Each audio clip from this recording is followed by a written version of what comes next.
ಕಲಬೇಡ ಕುಲಬೇಡ, ಕುಸಿಯನ್ನು ಗೆಲ್ಲಬೇಡ, ಮುನಿಯಬೇಡ, ಅನ್ನಕ್ಕೆ ಅಸಹ್ಯ ಪಡಬೇಡ, ತನ್ನ ಬಣ್ಣಿಸಬೇಡ, ಇದಿರ ಅಲಿಯಲು ಬೇಡ. ಇದೇ ಅಂತರಂಗ ಶುದ್ಧಿ, ಇದೇ ಬಹಿರಂಗ ಶುದ್ಧಿ, ಇದೇ ನಮ್ಮ ಕೂಡಲ ಸಂಗಮ ದೇವ ನುಡಿಸುವ ಪರಿ.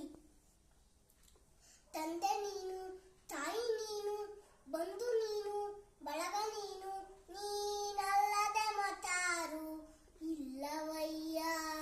ಅಲ್ಲದ್ದು ನೀನಲ್ಲದ್ದು, ನನಗಿಂತ ಕಿರಿಯರೇ ಇಲ್ಲ, ಶಿವಭಕ್ತರಿಗಿಂತ ಹಿರಿಯರೇ ಇಲ್ಲ.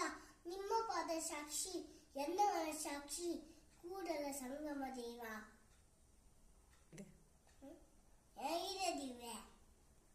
ವಿದ್ಯೆ ಕಲಿಸದ ತಂದೆ, ಬುದ್ಧಿ ಹೇಳದ ಗುರು, ಬಿದ್ದಿರಲು ಬಂದ ನೋಡದ ಸಾಯಿ, ಶುದ್ಧ ವೈರಿಗಳು ಸರ್ವಜ್ಞ. ಲೋಕದ ಡಂಕ ನೀವೇಕೆ ತಿದ್ದುವಿರಿ, ನಿಮ್ಮ